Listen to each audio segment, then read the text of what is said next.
Morning बच्चों। Good morning sir. बैठ जाइए। Thank you sir. आज हम लोग पढ़ेंगे पाठ 20 लक्ष्य भेद। इस पाठ को किसने लिखा है? श्री राम सुमन। तो सबसे पहले हम पाठ के अर्थ को समझते हैं। लक्ष्य भेद।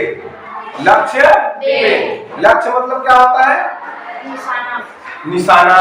और क्या हो सकता है? अपने शब्दों में बड़ा भी बता सकते हैं। और क्या हो सकता है? निशाना लगाना। ये भी सही है। टारगेट रखते हैं कि हमारा कोई टारगेट हो सकता है, जैसे किसी का 80% लाना होगा, किसी का A+ ग्रेड लाना होगा, ये हमारा टारगेट हो सकता है। या किसी को नौकरी पाना टारगेट हो सकता है, या किसी को दौड़ में ओलंपिक जीतना हो सकता है। और हर किसी का कुछ न कुछ टारगेट हो सकता है। तो हम कोई भी मतलब चीज को हासिल करना चाहते हैं और उसके लिए हम अपने कर्म पर उसको पाने का प्रयास करते हैं। तो जिस चीज को हम पाने का प्रयास करते हैं वो हमारा क्या होता है? लक्ष्य। वेद मतलब उसको प्राप्त करना। ठीक है। लक्ष्य को लिए हमको बहुत मेहनत करना है, ऐसा इसका मतलब है। और लक्ष्य को जो प्राप्त करते हैं, है लक्ष्य भेदना मतलब अपने लक्ष्य को प्राप्त करना, उसके लिए अथक प्रयास करना। चलिए फिर हम सीधा पाठ पर आते हैं। यह हमारा पाठ है पाठ 20 लक्ष्य भेद, जिसे किसने लिखा है? श्री रामनाथ सुमन। चित्र तो आपको सबको दिखाई दे रहा होगा। एक व्यक्ति है, एक चिड़िया पर अपना निशाना लगा रहा है लक्ष्य के लिए। ठीक है। चलिए कोई पढ़ेंगे? चलो हाँ पढ़ो। पाठ 20 लक्ष्य भेद। जिस व्यक्ति ने अपना लक्ष्य निश्चित कर लिया है उसने अपने जीवन की एक बड़ी कठिनाई दूर कर दिया है। वह अनिश्चय भ्रम भेद और संदेह के ऊपर उठ जाता है। तब उसके सामने एक प्रश्न होता है, लक्ष्य भेद कैसे होगा? जीवन के उद्देश्य की सिद्धि कैसे होगी? चलिए बैठिए। देखिए क्या कह रहा है कि कोई व्यक्ति अगर अपने लक्ष्य निर्धारित कर लेता है, क्या कर लेता है? लक्ष्य को निर्धारित कर लेता है, तो समझना चाहिए कि वो अपने जीवन में एक कठिनाई को पार कर दिया। क्योंकि सबसे पहले हमें क्या करना जरूरी है? हमें अपना लक्ष्य तय करना जरूरी है। ठीक है। वह अनिश्चय भ्रम, भ्रम समझते हैं?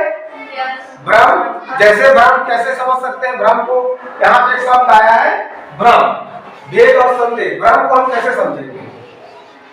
भ्रम क्या होता है हम कैसे समझेंगे? भ्रम देखे होंगे होता है, जो दिखता है वो होता नहीं।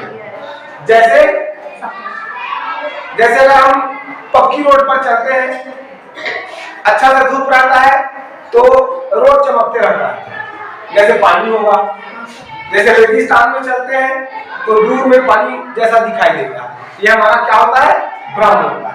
आईना देखते होंगे रोज, आईने में हम दिखाई देते हैं, लेकिन क्या उसके अंदर में हम होते हैं? नहीं होते। ये भ्रम है। तो ठीक उसी तरह से जिस व्यक्ति ने अपना लक्ष्य निर्धारित कर लिया उसका भ्रम दूर हो गया, उसके मन से संदेह गायब हो गया।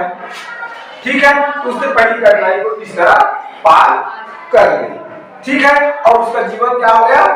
अपने लक्ष्य को प्राप्त करने के लिए अपने आप में वो सिद्धि हासिल कर ली। अगला पैराग्राफ पढ़ेंगे।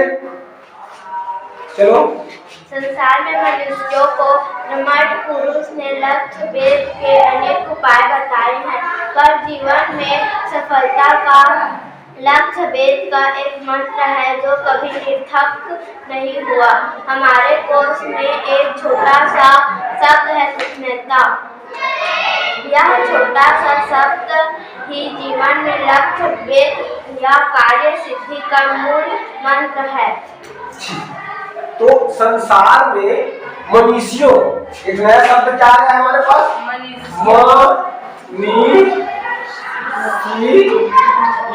मनुष्यों क्या है भाई? मनुष्य और क्या हो सकता है? ऋषि मुनि जैसे होते हैं ना। ठीक है।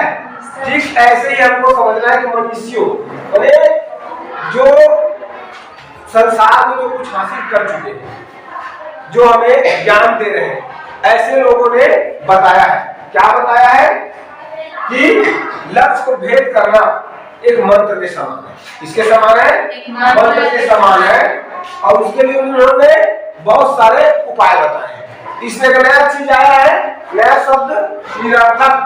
निरर्थक, निरर्थक क्या होता है ये हमें जानना है ना? निरर्थक क्या होता है? जिसका कोई अर्थ न हो। मतलब ऐसा कहना चाहिए, अगर किसी ने अपने लक्ष्य को टारगेट नहीं किया है, मतलब लक्ष्य नहीं बनाया है, तो उसका जीवन किसके समान है? बिना अर्थ के समान है। मतलब उसका कोई मतलब नहीं है। अगर हम स्टूडेंट लाइफ में, किस लाइफ में? स्टूडेंट, जैसे आप लोग पढ़ रहे हैं, अगर रोज स्कूल आ रहे हैं और ये नहीं सोच पा रहे हैं कि मुझे कितना ग्रेड लेकर आना है, कितने नंबर लाने हैं, तिमाही में कितना लाना है, अर्धवार्षिक में कितना लाना है, वार्षिक में कितना लाना है, अगर हम ये पहले से अपने मन में तय नहीं करते हैं तो समझना चाहिए कि हम विद्यार्थी के लिए सोच नहीं बना पा रहे हैं, अपना लक्ष्य निर्धारित नहीं कर पा रहे हैं। इस तरह हम निरर्थक रूप से विद्यालय आ रहे हैं। तो हमें अपना लक्ष्य निर्धारित करना चाहिए। तो लक्ष्य को निर्धारित करने के लिए और प्राप्त करने के लिए बहुत सारे लोगों ने कई प्रकार के उपाय बताए हैं, जिसमें से उन्होंने क्या बताया है? सबसे बड़ा चीज एक नया शब्द है, तन्मयता। तन्मयता, ये तन्मयता क्या होता है भाई? अगर लक्ष्य को हमें प्राप्त करना है तो हमें तन्मयता होनी चाहिए, ऐसा कहा है। तो ये तन्मयता है क्या? इस शब्द का क्या है? तन्मयता का अर्थ कोई बता सकता है? एक वाक्य में बता सकते हैं। चलिए कौन बताएगा? एक शब्द में बता सकते हैं प्रकाश उसका पर्यायवाची के रूप में। तन्मयता क्या है? तन्मयता का मतलब होता है लगन। अगर हम कोई चीज को प्राप्त करना चाहते हैं तो उसके लिए निरंतर हमें प्रयास करना चाहिए, ठीक है? लगन होना चाहिए। उसके लिए हमें दिन रात सोते जागते उठते बैठते उसके बारे में हमें सोचना चाहिए और उसे पाने के लिए नए नए उपाय करने चाहिए। आया समझ में? तो इस तरह हमें लक्ष्य को प्राप्त करने के लिए हमेशा क्या होना चाहिए? तन्मयता हमारे अंदर होना चाहिए, ठीक है? उसमें हमें लीन होना चाहिए। चलिए अगला पैराग्राफ आप पढ़िए। तन्मयता का अर्थ है कि जो लक्ष्य है उसी से आप भर जाएं, उसी में लीन हो जाए, वह फैलकर आपके संपूर्ण जीवन और कार्य की प्रत्येक दिशा को ढांक ले। सोते जागते उठते बैठते चलते फिरते प्रत्येक क्रिया में केवल वह लक्ष्य आपको दिखे, चारों ओर वही वह हो, आपका समस्त ध्यान उसी में केंद्रित हो, उससे अलग आपका जीवन असंभव हो जाए।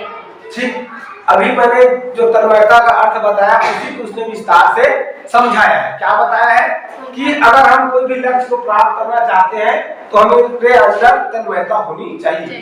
तन्मयता का अर्थ मैंने बताया लगन होनी चाहिए, उसमें हमें लीन हो जाना चाहिए। हम जिस चीज को प्राप्त करना चाहते हैं उसके लिए हमें दिन रात सोते जागते उठते बैठते खाते माने हर वो क्रिया जो हम करते हैं उस हर क्रिया में सिर्फ हमें अपने लक्ष्य के बारे में सोचना चाहिए, लक्ष्य को प्राप्त करने के बारे में सोचना चाहिए। ऐसा तन्मयता का अर्थ है। अगर हम ये कहते हैं कि मैं कोई चीज को प्राप्त करना चाहता हूँ, अगर मैं कोई चीज को प्राप्त करना चाहता हूँ या कोई परीक्षा में सफल होना चाहता हूँ, तब मुझे अपने अंदर तन्मयता लानी चाहिए। तो तन्मयता कैसे लाई जाए? तो कैसे लाई जाए? तो बिना संदेह के, बिना भ्रम के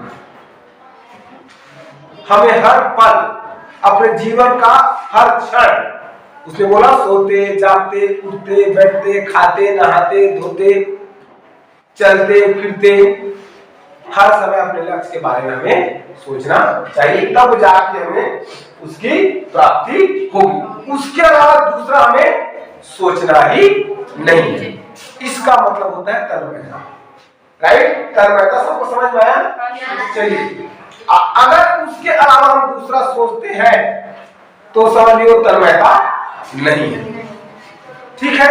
और उसको सोचना ही हमारे लक्ष्य को प्राप्त करने के समान है, ठीक है? अगर हम ऐसा नहीं करते हैं तो समझो वो हमारा तन्मयता उस कार्य प्रति नहीं है। और अगर हम तन्मयता पूर्वक काम करते हैं तो हम जिस चीज को हासिल करना चाहते हैं वो हमें हासिल होगा, इसमें कोई संदेह नहीं है।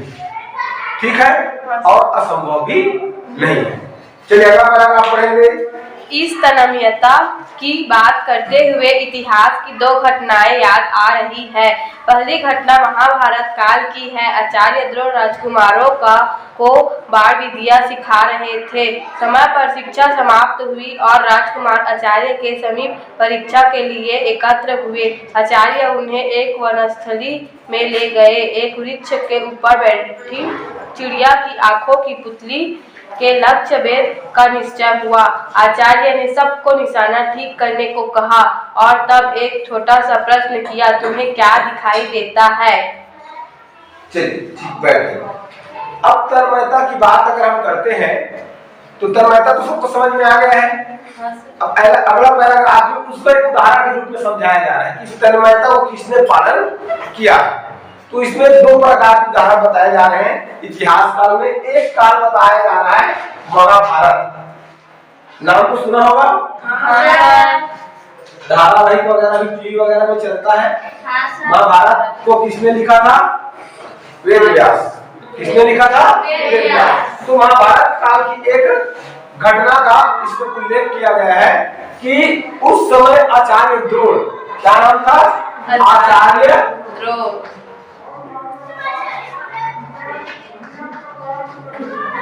ये गुरु थे। कौन थे? गुरु थे, जो राजकुमारों को पढ़ाते थे। उस समय केवल मौखिक शिक्षा हुआ करती थी। क्या हुआ करती थी? मौखिक। उन्हें मुंह से पढ़ाया जाता था और वो लोग उसको सुन के याद रखा करते थे और उसी को फिर जब पूछा जाता था तो बताया जाता था। जब इस तरह हुआ तो जब सभी छात्रों को, अपने शिष्यों को गुरु द्रोण ने पढ़ा लिया, तब उनको ये तन्मयता का जानने के लिए उनको क्या किया? एक वन स्थल जगह पर लेके चले गए। कहां पर लेके चले गए? ये जो चित्र में दिख रहा है वैसे देख रहे हैं, एक चिड़िया बैठी थी। यहाँ पर चिड़िया बैठी है, यहीं पर गुरु द्रोण, ये चित्र जो है गुरु द्रोण का है। ठीक है, और ये अर्जुन का चित्र है। आगे पाठ में का जिक्र होगा, है ना। तब इस पेड़ के पास लेकर आए और गुरु ने अपने सभी शिष्यों को वहां पर बुला लिया और उनसे पूछा कि तुम्हें क्या दिखाई दे रहा है। क्यों? वो जानना चाह रहा है किसके अंदर कितनी तन्मयता है, कौन कितने लगन के साथ पढ़ाई किया है, किसने बेहतर तरीके से सीखा है और कौन अपने लक्ष्य के प्रति सजग है। यहाँ तक सबको समझ में आया? चलिए आगे और पढ़ेंगे। अनुष्का जब पढ़ो तो दो पैराग्राफ को पढ़ो, छोटा सा है। किसी ने कहा, वह वृक्ष की पतली टहनी है, उस पर लाल रंग की चिड़िया बैठी है, उसकी आंख दिखाई दे रही है। किसी ने कहा, मुझे चिड़िया दिखाई देती है, उसकी आंख में निशाना लगा रहा हूँ। मतलब किसी ने कुछ उत्तर दिया, किसी ने कुछ, पर सबको अनेक पदार्थ दिखते रहे और उनके बीच लक्ष्य भेद की तत्परता भी दिखाई पड़ी। जब अर्जुन की बारी आई और आचार्य ने उससे वही प्रश्न दोहराया तो उसने कहा, गुरुदेव, मुझे सिवाय चिड़िया की आंख की पुतली के और कुछ दिखलाई नहीं देता। आचार्य ने शिष्य की पीठ ठोकी और आशीर्वाद दिया। अर्जुन परीक्षा में सफल हुए। तो यहाँ तक बात हो गया कि गुरुजी अपने शिष्यों को लेकर कहां पर चले गए थे? वन में चले गए थे। वन के एक स्थान पर चले गए थे जहां पर एक चिड़िया बैठी थी और उनको एक लक्ष्य दिया गया कि चिड़िया की आंख को निशाना लगाना है। अब उसने बारी बारी शिष्यों को बुलाया और उनसे पूछा, क्या पूछा? तुम्हें क्या दिखाई दे रहा है? तो उनके शिष्यों ने अलग अलग प्रकार के उत्तर दिए। किसी ने क्या बोला कि मुझे पेड़ पर टहनी दिखाई दे रहा है, किसी ने क्या बोला, मुझे चिड़िया दिखाई दे रहा है, किसी ने क्या बोला, मुझे चिड़िया दिखाई दे रहा है, मैं उसकी आंख में निशाना लगा रहा हूँ। तो इस तरह अलग अलग उत्तर दिया गया, लेकिन जिसमें चित्र में जिसको प्रदर्शित किया गया है अर्जुन को, ठीक है, उसी में से एक शिष्य था अर्जुन। अर्जुन से जब पूछा गया कि तुम्हें क्या दिखाई दे रहा है, तो अर्जुन ने एक ही शब्द में बोला, एक ही वाक्य में उत्तर दिया कि मुझे चिड़िया की आंख की पुतली और दिखाई नहीं दे रहा है। इस बात को सुनकर गुरु द्रोण बहुत खुश हुए और उन्होंने ये माना कि इनको अपने लक्ष्य के प्रति तन्मयता है। और गुरु ने किसको, अर्जुन को आशीर्वाद दिया कि तुम जाओ सफल हो जाओ। और इतिहास में हम पढ़ते हैं कि अर्जुन से बड़ा धनुर्धर कोई नहीं है। ठीक है, इस तरह से पाठ को हम यहीं पर आज समाप्त करते हैं। बचा हुआ आधा जो पाठ है उसको नेक्स्ट कल के पीरियड में फिर पढ़ेंगे। यहाँ तक सबको समझ में आया? कुछ बातें और कुछ नहीं है, ऐसा कोई शब्द है जो समझ में ना आया हो, जो कठिन लगा हो? इसको तो मैंने बता दिया, भ्रम क्या है, मनीषी क्या है, नर्तक क्या है, तन्मयता क्या है। अब महाभारत तो आप लोग सब जानते हैं, ये ग्रंथ है ना, उस समय की जो घटना है, उस काल है, उसके उदाहरण इस पाठ में दिया गया है। इसके अलावा और किसी को कुछ पूछना है इसमें तो नेक्स्ट क्लास में हम पाठ के आगे चैप्टर को, आगे जो बचा हुआ हिस्सा है उसे हम लोग पढ़ेंगे। ठीक है? Yes sir. ओके।